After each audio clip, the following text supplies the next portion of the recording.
everyone. I'm Adam Brown, and this is Shell Point Today for Monday, May 25th. Today is the day we pay tribute to all those who have given their all in the fight for our freedoms that we enjoy here in America.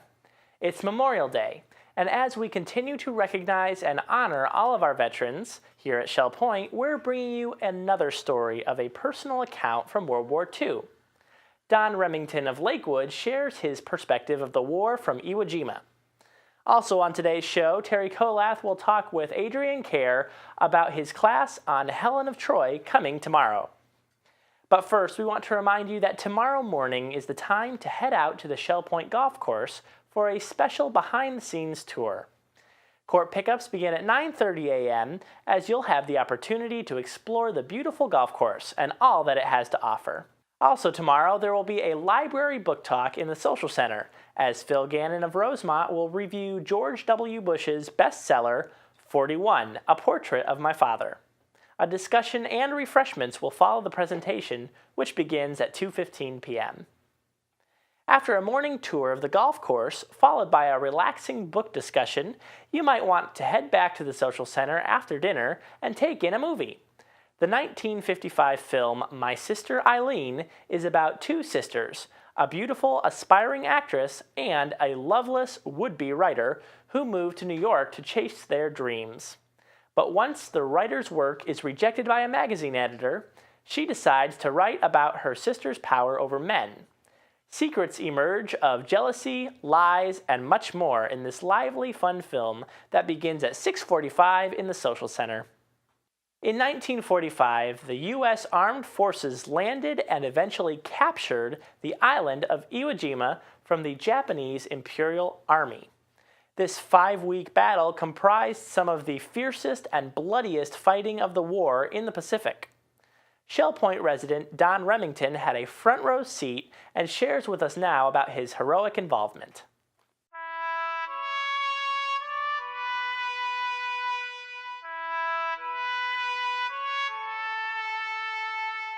Well, after our graduation from the Bloomingdale High School in 1941, I attended to the Myers Business College in Kalamazoo. After Pearl Harbor, I wanted to join the Marines. The only thing was that I was 17, and to join, I had to have my mother sign for me. She hesitated to sign because she thought that maybe they wouldn't take me because I was so small. But on January 14th, 1942, I enlisted in the Marines in Detroit. I called my mother to tell her that I had been accepted and I was on the way to San Diego. When I arrived at San Diego, I was placed in the Marine boot camp. During the 8 weeks that I was in the boot camp, the drill sergeants had done a wonderful job of getting us prepared as to what was going to happen in the future. They were very thorough. After we graduated from the boot camp, I was placed in a heavy weapons company with Camp Elliott. Because of my business background, they asked me to come and work in the office. It was really a great job. However, later I wanted to be transferred from the office back to my machine gun squad, and I wondered if I had made a good decision. In August, we were transferred from Camp Elliott to Camp Pendleton. In January, we went aboard a ship to go to New Zealand. While we were in New Zealand, we did a lot of hikes. Some were 72 miles in 3 days with a full pack and pulling a machine gun cart. We were very pleased with the Red Cross because they had a recreation hut, and almost every night they would furnish tea and pound cake. If you went on Liberty and went to the restaurant, you could have steak and eggs or steak and tomatoes for 35 cents. In June, we boarded a ship to go back to Guadalcanal, which had been secured. Every night a Japanese bomber would come in and we would have to leave our bed and get into a foxhole. In November, we boarded the ship to go to our first campaign, which was Bougainville. When we got to Bougainville, you had to go over the side of the ship and down a rope ladder to get into a Hawkins boat. The boat was going up and down with the waves, and it was pretty tricky to let go of that boat or let go of the rope at the right time to drop into the boat. One of our men missed the boat, went into the water, and he never came up. At the end of December, we had secured Bougainville, except it was a lot of swamp, and any time that you dug a foxhole, it would fill up with water. In the event of a firefight, it didn't make any difference if the foxhole was full of water. In July, we went to our next campaign, which was Guam. On Guam, the Japanese defense was called Fonte Ridge.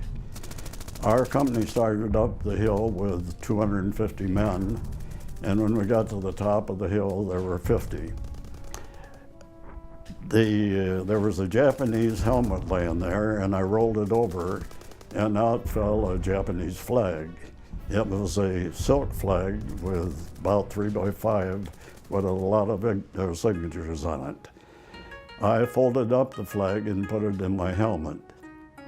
I was pleased that wherever I went, the helmet went with me. After I was discharged, I gave the flag and my helmet to my son and daughter-in-law. They had the flag framed, and now the flag and the helmet hang on the wall in their house outside of Lansing. We had a banzai attack. One bullet had ricocheted off my helmet. One had gone through the stock of my carbine. One went through my right arm, and one through my left knee. The doctors patched me up, and I was able to return to my squad. We then started training for our next campaign, which was Iwo Jima. Iwo Jima was just a small island in the middle of nowhere. It was halfway between Guam and Japan. When our planes would go to Japan for a bombing raid, if they had a problem, it was very difficult for them to get back. After we secured Iwo, they then had a place to land. It was estimated that it saved 2,300 planes and about 27,000 airmen. On February 19th, the 4th and 5th Divisions landed on Iwo. We were in the 3rd Division, and we were held in reserve.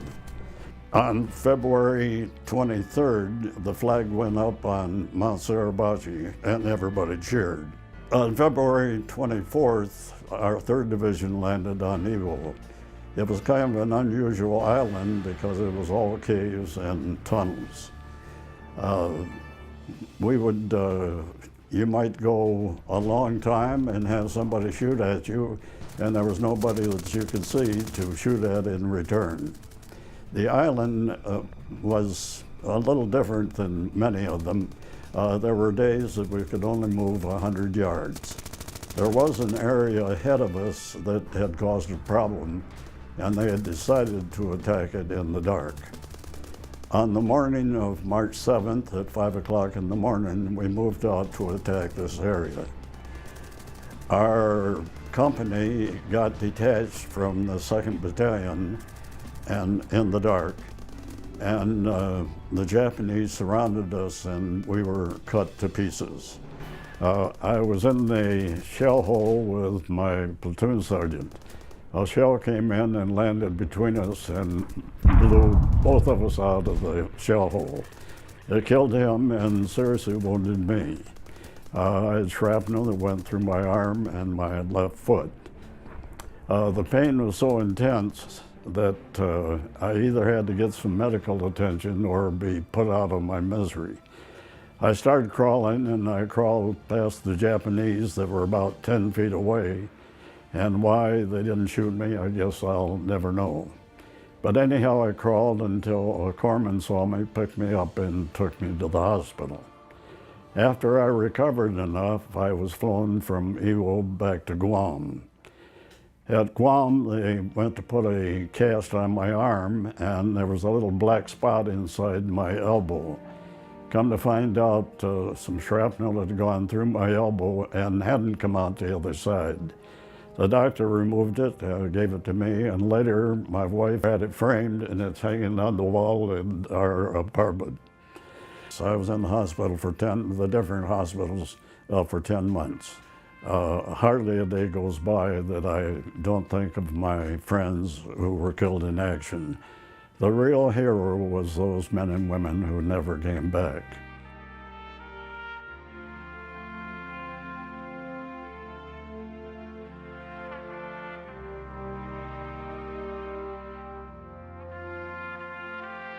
A ceremony was held at the hospital for 16 of us that were receiving medals.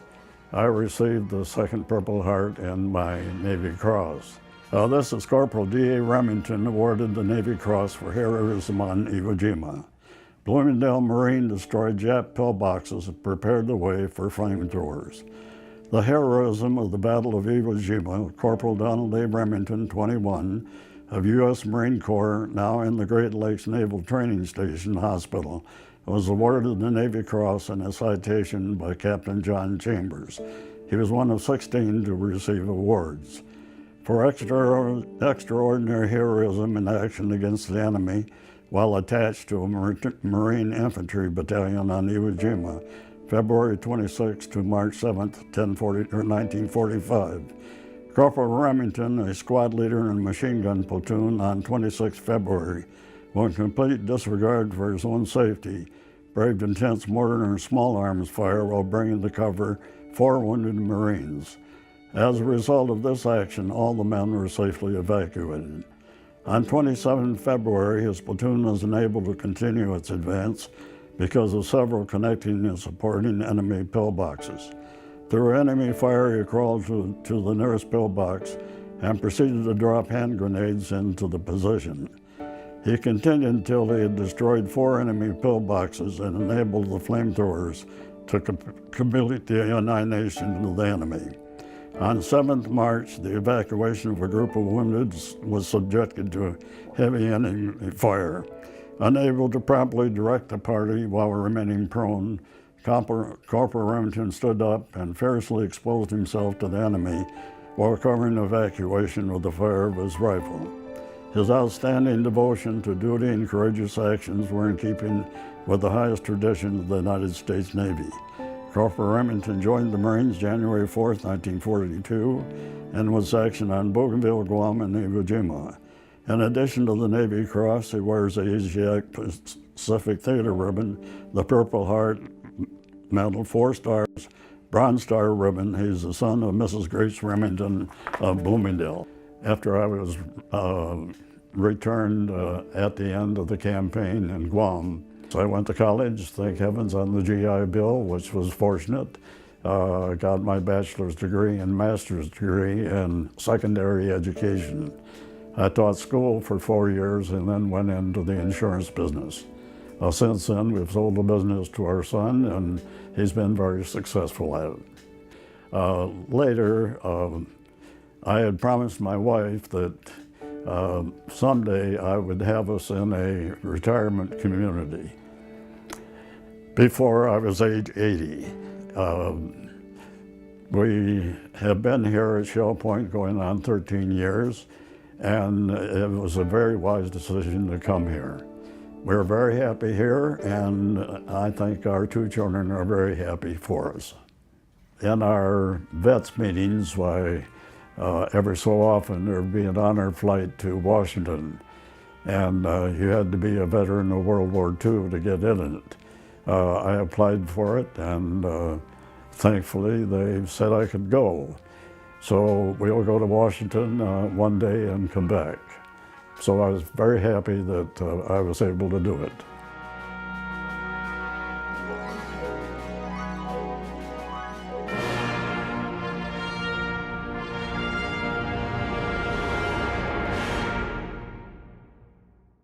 In Greek mythology, Helen of Troy was born in Sparta as the daughter of Zeus. She was considered one of the most beautiful women in the world and married King Menelaus of Sparta. When the Prince of Troy visited Sparta, his involvement with Helen brought about the Trojan War. You'll be able to take a deeper look into this story and the epic poem of the tale of Helen of Troy in Adrian Kerr's class tomorrow. Terry Kolath has more. Hello, I'm Terry Kolath. I'm here today with Professor Adrian Kerr. We're talking about an upcoming program in the Academy on Helen of Troy. Adrian, it's always so nice to have you at Shell Point. Thank you for joining me. Thank you, Terry. It's always a pleasure to be at Shell Point. Now, Helen of Troy, refresh our memory about Helen of Troy. There's a famous Greek poet called Homer, and he started this whole thing off by allegedly writing two great poems which tell the story of a love affair between the most beautiful woman in the world, Helen of Troy. In fact, she was from Sparta, and she fell in love with a handsome young prince from Troy whose name was Paris.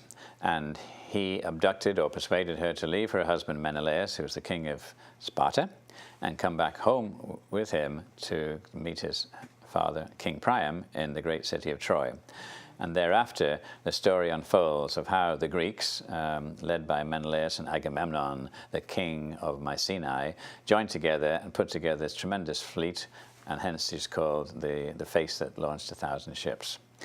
And so the ships went to Troy, and 10 years later, the poem goes, the Greeks were making no progress, and they decided that they'd have to think of a cunning plan to rescue Helen without carrying on for even more years of the siege. And the story continues that to try and trick the people of Troy, to allow the Greeks to get into the city and capture Helen, they built the famous wooden horse, which they put troops inside, and they then pretended to leave Troy and went round the coast out of sight.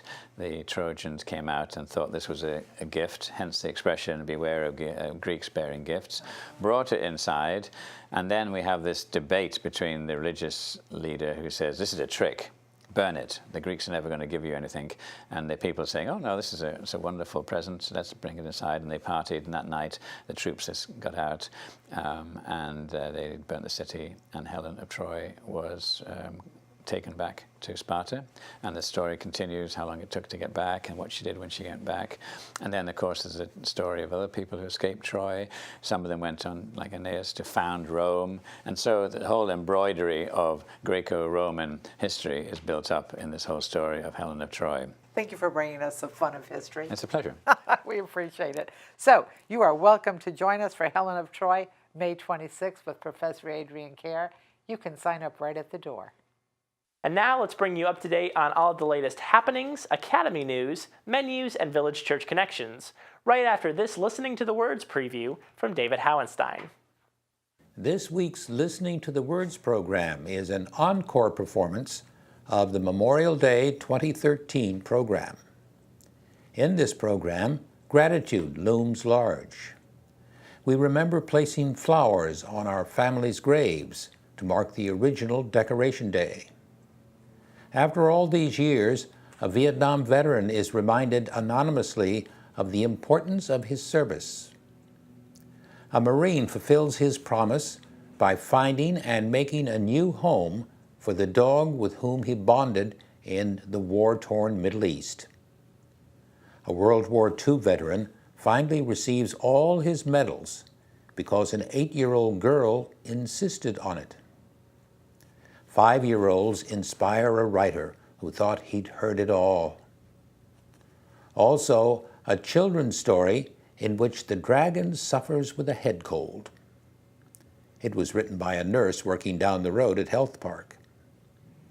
I'm your reader-host, David Howenstein, reminding you that this program was originally aired at Shell Point 2 years ago. Hear the 30-minute program at the top and again at the bottom of each hour all 7 days this week, with exceptions for church service replays on Tuesdays and Thursdays. All you need to do is tune to Shell Point TV Channel 12. Thank you for listening to the words. Hello and welcome to the Happening segment of Shell Point TV. I'm Caitlin Van Scoy, and I'm here with Bev Chandley, and we're going to let you know what's happening on Monday. Well, happy Memorial Day to you today. We start at 8 a.m. with men's match play doubles tennis at the Woodlands Tennis Courts. We have virtual bowling at 8:45 in the Resident Activity Center.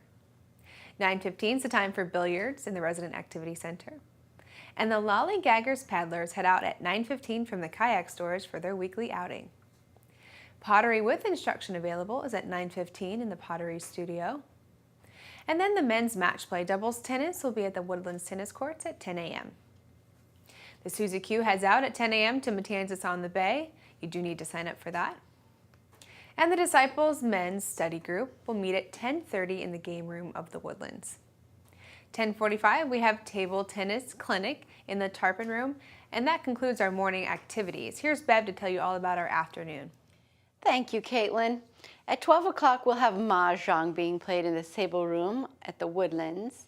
And we'll jump to 1:15 for advanced table tennis down in the Tarpon Room on the island. Also at 1:15, we have Samba, the card game, at the Resident Activity Center. 2 o'clock's time for Beady-Eyed Bead Club. They'll be in the Oak Room at the Woodlands. And then at 4 o'clock, we have pickleball being played at the pickleball court on the island. At 5:30, the Crystal Dining Room has the singles tables set up for your dining pleasure. And at 6:30, we have duplicate bridge. That's in the game room of the Woodlands. And our last Monday activity is 7 o'clock, square dancing. And that is at the Health Club on the island, and it's currently full. Well, we thank you for joining us today, and we hope you have a wonderful Memorial Day. Hi, I'm Terry Kolath with your Academy information for Monday, May 25th, Memorial Day. And let me also extend my thank you to all who have served our country and all who have supported them. We do have a class today, and it's at 1:15, Making Word Work for You. This will take place in the Technology Teaching Center. And we have a class tomorrow, a new class with Professor Adrian Kerr, Helen of Troy. We also have that Apple iPad, iPhone walk-in clinic that Penny Modridge of Nautilus brings us. And we have Letting Go with Dr. Carol Clark, Dr. Nancy Spencer, and Dr. Sue Stranahan, representing the 3 areas for holistic wellness: the body, mind, and spirit. Menus for Monday. The Crystal Room is featuring a lunch buffet today. The dinner special is All Home Cooking Night for $11.95, and the soup of the day is split pea. In the Island Cafe for lunch, the special is a Shell Point Flyer barbecue chicken with coleslaw for $7.75. The dinner special is smoked sausage with sauerkraut and red potatoes for $8.75. And the Palm Grill is closed on Mondays. All menus are available 24 hours a day at www.shellpoint.net. I'm Randy Woods, and I'm here with Pastor Andy from the Village Church, and understand that you've got big plans this week as you're going to a meeting out west. That's for correct. our denomination. That's Tell us correct. about the meeting. Well, it's the General Council of the Christian and Missionary Alliance, and as you know, the Christian and Missionary Alliance is the denomination with which the Village Church is associated, and the denomination that owns the Shell Point Retirement Community. And so this is a very significant event. It's a biannual council, which means it happens every 2 years, and essentially people from all over the United States come as delegates, certainly official workers. That means pastors and missionaries, those kinds of folks certainly go. And it's a wonderful opportunity in a number of respects. Now, as you're going this week, tell us again exactly where you're going. Yeah, it's Long Beach, California. Okay, there at the Convention Center. That's right, in the Convention Center. So tell us about the week. I assume there's business meetings that are scheduled each day. Yeah, like many denominations, there are always some business items. Generally speaking, they're not. It's not the major part of council, but it is a significant role in which certain kinds of issues, bylaws, policies are engaged with the the council at large, which is the entire United States Church. And in addition to that, however, there's a special ministry of encouragement that takes place in many forms, as a matter of fact. Some significant speakers, for instance, share in the various worship services that we have a couple of times each day. We have people like Leith Erickson, who's the president of the National Association of Evangelicals, Francis Chan, who was a church planter on the West Coast who has had a significant ministry in his writing and in his teaching, and then also Johnny Erickson Tada. I think people perhaps are aware of her story as a quadriplegic, but as one who is a believer in the Lord Jesus and who has had a special ministry. Those are some of the speakers, and there are many other seminars and opportunities for instruction. And then, of course, the other dimension of encouragement is just to see our brothers and sisters who we've known over the years, who we don't see every day because they're ministering in Ohio or even West Virginia, for instance. Some of those. And not to mention the international workers. Who And that's right. We should also mention that there are always a significant number of international workers who work with the Christian and Missionary Alliance who are back here for a home assignment during the year. We've had our own Janice Quinlan, who's been with us as our international worker in residence, and she works in Thailand. Well, she will actually be there along with Jean and me as folks who are coming from the Village Church. And she, among many other international workers who are here on home assignment, will be there. They have a special sort of pre-conference set of activities for those folks, but their presence is obvious and felt throughout the entire week, reminding us of our primary mission to communicate the gospel to the ends of the earth. Well, you mentioned the various speakers who are there, the fellowship, but I know in years as I have gone, it's always an opportunity for our president to address the whole body. That's correct. And no doubt President John Stumbo will do that again. Yeah, Dr. John Stumbo will have a significant role, certainly in the ministries that take place in worship services, but also a significant role in the business activities. He's a visionary kind of guy, as you know, and certainly as he's been in this role for a couple of years now, really has his feet on the ground, understands the landscape of the ministry, and really wants to take the denomination in a direction I think that would really be valuable for us in really fulfilling the calling that our denomination has. And so we're looking forward to hearing from our president. Well, we trust that it'll be a great week, and when you get back, we'll be anxious to hear some reports. I'll certainly do that. For those that are interested, I assume that some of this is available online. The council programs can be found, I believe, at the Alliance website. That's correct. If folks go to cmalliance.org, that's cmalliance.org, and then look for events, and then under the events look for General Council, and they'll be able to make connections with all sorts of information as well as some video of the actual conference events. Okay. Well, trust will be a blessed week for you and everyone else who gathers there in Long Beach. And stay tuned, and we'll hear more about the General Council in the weeks to come. Have a wonderful day. Thanks for joining us today. Return again tomorrow when we'll have another feature story for you from resident Barbara Nussbickle of Sundial, as she shares how she survived World War II in Germany and became a blessing to the Russian people. I'm Adam Brown, and this has been Shell Point Today for Memorial Day, May 25th. We hope you have a wonderful rest of your day, and we'll see you again tomorrow.